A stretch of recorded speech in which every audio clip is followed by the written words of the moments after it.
And so, anyways, but those are some main core philosophies. Now, to get a little more practical about some of your question you just had, I know you've been coaching high achievers and building teams of people, and you've been in such leadership positions in so many ways, and obviously we've kind of transitioned to that a lot too. I do some coaching for individuals in particular that are trying to grow small businesses, and one of the biggest things we have to do is we have to instill all the different components that build a culture that has the standards that they want the company to operate as. And it almost has to get removed from the owner being the only one who maintains this culture. It has to be a culture that gets built, and now everybody supports it and everybody backs it. It's like it's own living thing. And when that's happening, now the atmosphere itself creates a lot of success versus a boss trying to just monitor if people are on track or not. So with doing that in companies, we just decided to do that in our house, in our family. Like we probably spend more time planning that than we do any other business endeavor that's out there, right? It's And more so important. yeah, it's huge. And so we're really big on culture. I brought in we have we in our family, one of the things that helps us keep culture. First of all, we had to decide on what it's going to be. Okay, me and Jackie took countless hours doing this. We actually counseled with people that we think have good fruit on the tree in parenting. Like we took some time and we came up with a family constitution. We came up with a family vision, a family core values, mission statement. We came up with all of these things, and it was very well thought out. And then what we do is we have our weekly team meeting where we'll grill some steaks or eat some burgers, and we put down our laminated, family placemats Wow. at everybody's dinner table, and everybody takes turns reading different parts of these. So every week it is reinforced every week. Now Hunter's only 6 years old. Yeah, She's 6 or 5. she's six. Is she? And she's engaged in this as well, right? And from the kind of the beginning, where even though she couldn't read, she was color coding and listening. Yep. And even then we would have her do like we put up some simple scriptures on here too for the intention of Hunter, so that way she could read, we love because he loved us first. And she has this like memorized. But she could when we're going on the table and everybody's reading something different, she had something to read. So she's into it. And so as calendar, we go through this, we read her first, and then we go through calendar for the week because we all got to be on the same page with 6 kids and multiple sports and business things, and we get everybody thinking and asking questions. Like for instance, when we're coming over to see you up there where you live, and we're thinking about, okay, we're going to be on for 3 days. How's this going to work? Who's going to load what tomorrow? What do we got to make sure we have? Hey, this person get a list. Do this. Do this. We're going to get there about this time. Here's what you're going to do in the car. By the way, let's talk through a little bit about how I want you to treat the Wolgamott family when we're there. And we actually go through, this is what we do on our calendar Wow. team meeting day. We know what to expect when we know what to expect of our kids once we get there, right? And they know what to expect. And I will tell you, Brad, it gives them, I feel like it gives them so much peace when they plan. Now it's not always perfect, and it doesn't always go perfect, but at least there's a structure to it, and there is some preparation, which breeds confidence, right? And so after we go through whatever the calendar stuff is for the week, then we'll do recognition. This is, I learned this from you years ago that people don't really do what you teach; they do what you edify, right? And so we're edifying our kids for all of the standards that we have written down that they lived up to this week, and with specific examples, and we let our kids edify each other. See, we want them so bought in to that this culture is like so important that they are just recognizing and edifying each other for upholding it. So now everybody owns it. Everybody owns it in our house, right? It's not just me and mom and dad. It's all of us. And I will tell you, it's interesting. One thing that I learned is that if there's something we have to keep on our calendar, it's this weekly team meeting, regardless of travel, regardless of move, because it's easy to not do, right? But then what happens is the standards start falling, the culture gets kind of put to the side, and next thing you know, mom and dad are doing all kinds of correcting again because they're not owning the standards all week, right? So we've had to be really intentional about keeping this with them, and then usually after that, we after we do the recognition, we just play. But that's kind of what a team meeting night is for us. Our team meeting this week's going to be on Friday. We do a lot of Friday nights, and but it's sacred for us. And man, I got to tell you though, Brad, Like it, all this work that's put in the front end, and all of the process for maintaining it, it's what makes the rest of every day work well, right? Instead of just reacting, we're always ahead of the game. So it really works. Yeah, it's incredible. Man, that's just pure gold. There's so many thoughts that were banging through my head. It was first one was it was naive of me to think that it was something that was just happening because of bits of culture in your house. I can clearly see that it's a much deeper way of life with a covenant of a constitution and standards and expectations, and then the weekly meeting to edify each other, to talk about upcoming events and how we're going to handle that. I'm thinking now about you guys roll up in the Fran van, and it's like a clown car. You just keep coming out, and then the dogs jump out, and like, awesome, you know.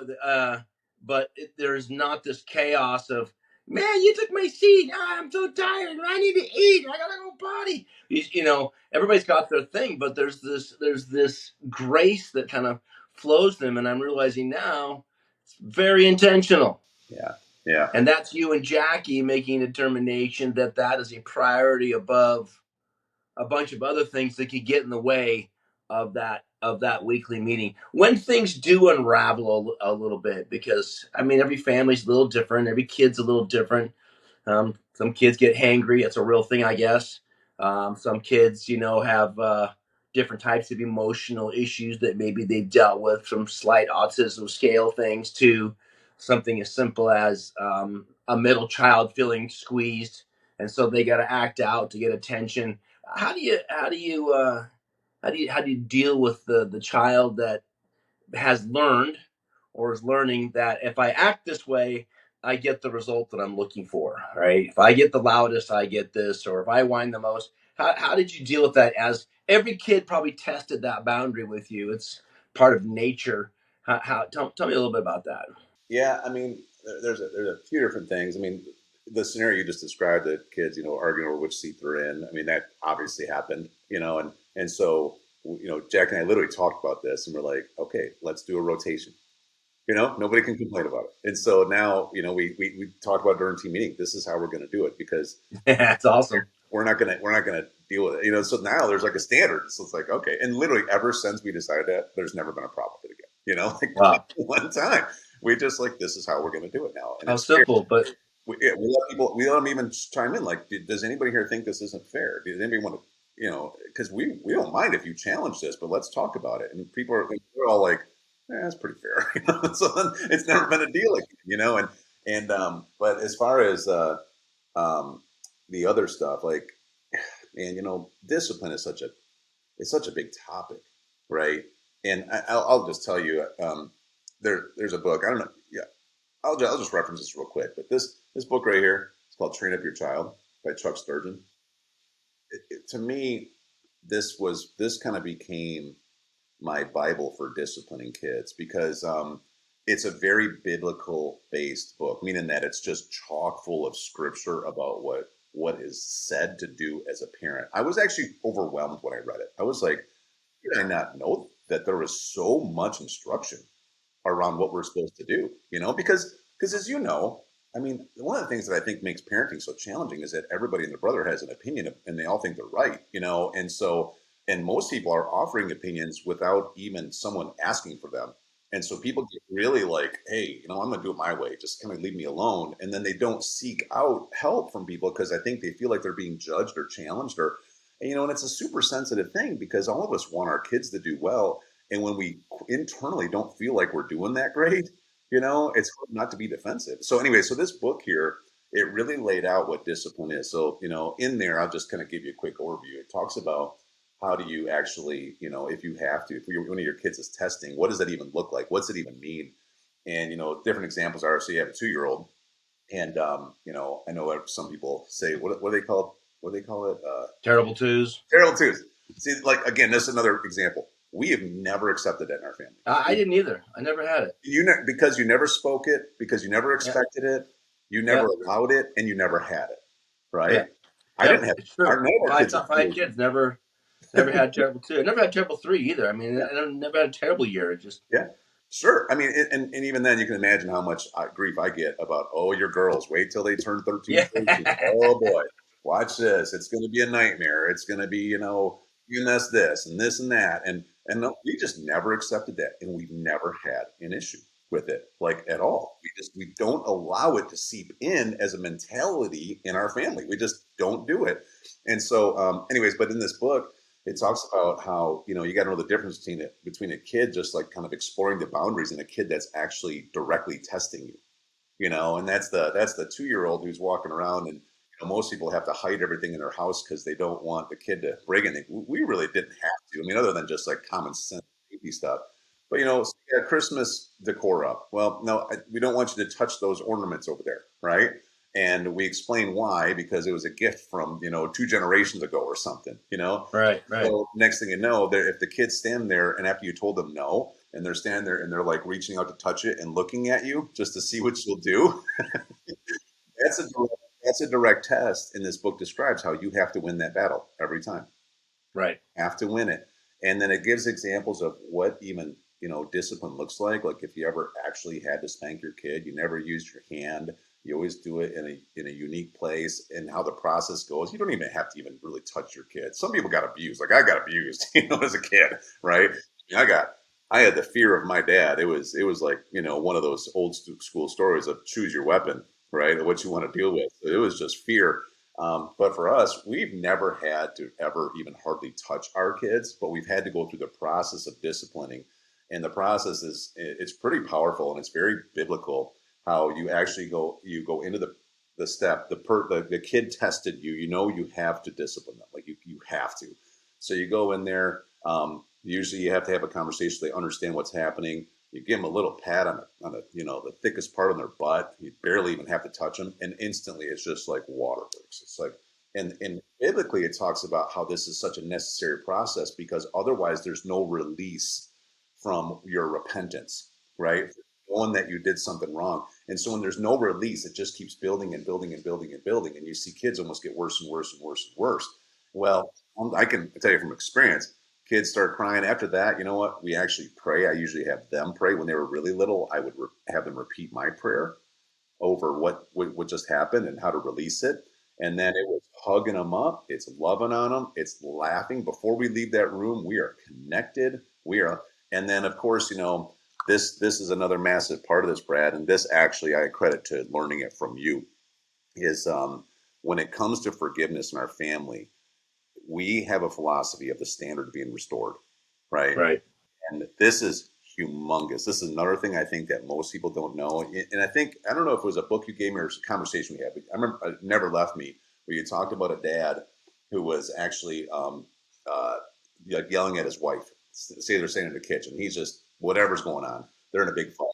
Turns around, sees his little 5-year-old boy standing there with, big crocodile tears in his eyes, like, what's happening, And of course, like all of us parents, we catch ourselves when you have an innocent person staring at you, right? And you're like, oh, and he apologizes to the wife, but he also gets down and looks the little boy in the face and he says, listen, I don't have the right to talk to your mom like that or my wife like that. So I just want to let you know I am sincerely sorry. Will you forgive me?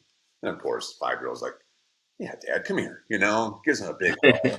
Everything's good. Well, he has to go on a business trip. He walks in the door a day early, a week later, the dad does. And he comes around the corner to surprise them. And the little boy is screaming at the mom, right? Just screaming at the mom. And he's like, whoa, what's going on? And basically he says, listen, you don't have the right to talk to my wife like that or your mom like that. And then the little boy says this, and this is where everybody can relate to this. Yeah, but you did, Dad, right? But here's the thing, this is the most powerful part of this that has honestly, it's been so impactful in just our relationships in general, but in particular the strength of our relationships in our family. The dad looks at the little boy and he says, hold on a second, you're right, I did something wrong, but I asked for your forgiveness with sincerity and you did forgive me. That restored the standard. You no longer can bring it up, you no longer can hold it against me. It's like it never actually happened, right? How many times, I don't know if your family was like this, is it like there's always this kind of sense of justification because you did this, now I get to do this. Because you acted this way, now I get to act this way. Well, you wronged me, so I get to wrong you. Well, in our house, we are so big on this whole concept of the standard being restored that even when our kids make some kind of a mistake, whatever it would be, I'm sitting there and, where we've got over this thing, which we've had plenty of them, by the way. I mean, like our family is not perfect by any sense of the means. I've had almost every kid we've caught with their homeschool assignments, cheating or getting behind by 6 months and not telling us. Here's Okay. my Yeah, 13-year-old they are son. human. My 13-year-old son, he's like, he does math and he can do it without even trying. So he's half engaged and he's playing with a Rubik's Cube while he's doing it. You know what I mean? Because it's just who he is. But, he's in like 10th grade math. But when we checked recently, yeah, well, that's because he was skipping the ones he didn't feel like doing. He was like 75 lessons behind. And we're like, what? What are you thinking? And so we had to do some correction, which for him was a lot of, you don't get to just skip stuff. You now, when everybody else is playing golf at night on the simulator or doing whatever, you are going to get your math done, and you don't get you don't get all the perks without doing the work, you know. And so he had to go through it. He finished him in like 3 days. You know what I mean? But then even after that, Bruce is a pretty sensitive kid. So, I had to make sure I had to talk with him about this because I didn't want this to linger too long, him think we're too disappointed in him or whatever. And you know what? We had a real strong talk about it, like why this is wrong. And he was genuinely sorry, like genuinely, like, I'm sorry. I don't know what I was doing, to be honest with you. I was just kind of being a little bit lazy. He was just really honest about it. He said, but I understand your philosophy, Dad, of why you got to work and do the things you don't feel like doing. You get to play after. He said, so I just want to tell you I'm sorry. And he's got tears in his eyes and stuff. And I'm like, okay, man, I accept your apology. You had to kind of pay your dues now, and it's over with. And we always say this: it's forgiven, it's forgotten. I will never bring this up again. Like I won't bring it up again to him. And I'm sincere about that. And if I do, I expect the kids or Jackie to catch me and be like, no, no, standard was restored. And I'll tell you, I think because of that, we don't have a lot of situations that repeat. You know what I mean? Uh-huh. Like, Interesting.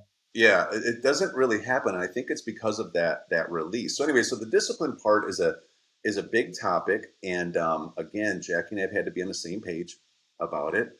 And it has been hyper effective. So Hmm. Excellent. Yeah, again, just loaded with content. Anybody listening, I would encourage you to hit repeat until you can take notes on it. I was listening to a podcast last night by one of my favorite pastors and had about a 4.5 hour drive. And I thought, oh, I can get 4 podcasts in. No, I got through about a 30-minute segment 7 times. It was just again and again and again because I could tell there were some things that need to be anchored in my soul. And I think this is part of that. And we're smashing 135 episodes into 35 minutes. So good luck with that. But Greg, let's circle back on a bunch of those topics, but I think at this point we'll take a little break. We'll go to another segment of the Man Maker Show. Thank you so much for your time. Just so much. The principles. You don't own your kids, right? You're stewarding them. Uh, Discipline versus punishment and discipling. Heavy duty stuff. Figuring out your constitution. Equipping. Being unified. I mean, I'm out of space, but I think the topic of learning how to deal with failure and restoring the standard is such a major conversation, and we're talking a lot about that offline as we're talking about dealing with being a captive and things that were in our childhood, and how do you work through that as compared to being a prisoner and working through things. So we'll circle back. Greg, thanks for your time, buddy. I really appreciate it. That was deep and enlightening. Thank you. right on, man. All right. Thanks, buddy. Hey, everyone. Thanks for listening and thanks for your love and support. We hope that today's episode added tremendous value to you and your family. It would mean so much to us if you would partner with us on our mission of helping parents around the globe raise champion children in this crazy world. To do so, simply take a moment to like and share this podcast with everyone in your network. See you next time.